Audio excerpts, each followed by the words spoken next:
నమస్తే. MTV Telugu digital media.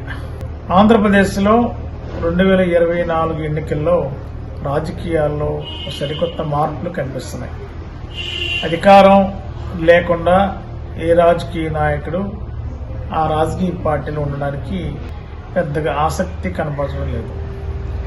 ప్రస్తుతం ఏపీలో రాజకీయాలు ఒక విచిత్రమైన ధోరణితో ఉన్నాయనడానికి చాలా ఉదాహరణలు కనిపిస్తున్నాయి.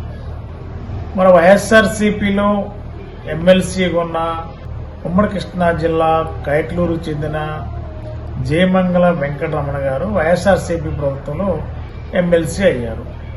ఎమ్మెల్యే కోటాలో ఎమ్మెల్సీ అయ్యారు. మరి ఎమ్మెల్సీ అయిన తర్వాత ఎన్నికలు జరిగాయి. గవర్నమెంట్ వైఎస్ఆర్సీపీ ప్రభుత్వం కోల్పోయింది. కూటమి ప్రభుత్వం అధికారంలోకి వచ్చింది. మరి ప్రస్తుత తాజా రాజకీయాల పరిస్థితి చూస్తే మరి జయమంగళ వెంకటరమణ గారు కొద్దిసేపటి క్రితం ఎమ్మెల్సీ పదవికి రాజీనామా చేస్తూ శాసన మండలి చైర్మన్ కి ఒక లేఖను పంపించారు.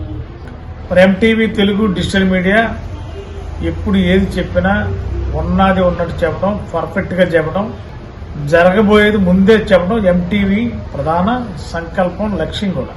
మరి ఎంటీవీ తెలుగు డిజిటల్ మీడియా గత 10 రోజుల క్రితమే ఒక వీడియో చేశాం. మరి వైఎస్ఆర్సీపీ ఎమ్మెల్సీ జయమంగళ వెంకటరమణ గారు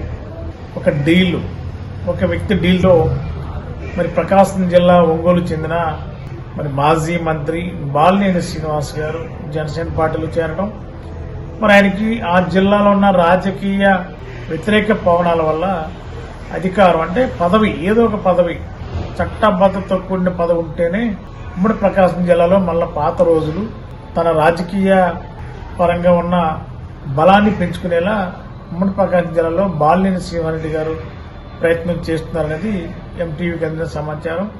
ప్రస్తుతం ఆయన జనసేన పార్టీలో ఉన్నారు. మరి ఎమ్మెల్సీ కావాలి బాలినేని శ్రీనివాసరెడ్డి గారు అనే దాని మీద డీల్ నడిచింది, పెద్ద ఎత్తున నడిచింది. ఎంటీవీకి అందిన సమాచారం అయితే 10 కోట్ల రూపాయలు డీల్లో మరి జయమంగళ వెంకటరమణ గారికి ఎమ్మెల్సీ పదవి రిజైన్ చేయడానికి 10 కోట్ల నుంచి 15 కోట్ల వరకు డీల్ నడిచిందనేది.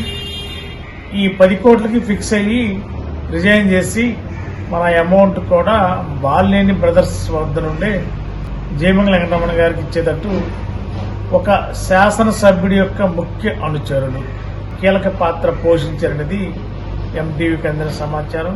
ఈ నేపథ్యంలో ఎంటీవీ తెలుగు డిజిటల్ మీడియా ఏం చెప్పిందో అదే జరిగింది. ఈవేళ మరి ఈరోజు కైక్లూరులో ప్రెస్ కాన్ఫరెన్స్ పెట్టి ఎమ్మెల్సీ పదవికి రిజైన్ చేస్తామని చెప్పి జయమంగళ వెంకటరమణ గారు ప్రకటించారు.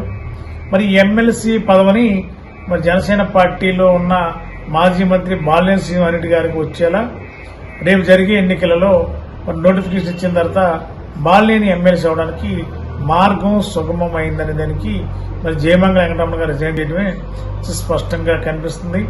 మరి అతి త్వరలో అంటే ఈ వారంలోనో నెక్స్ట్ వీక్ లోనంటే ఖచ్చితంగా జయమంగళ వెంకటరమణ గారు కూడా జనసేన పార్టీ తీర్థం పుచ్చుకోబోతున్నది ఎంటీవీకి అందిన సమాచారం. ఏదేమైనా ఎంటీవీ తెలుగు డిజిటల్ మీడియా ఏది చెప్పినా పక్కా ఆధారాలు చెప్తుంది, పక్కా సమాచారం ఇస్తుంది.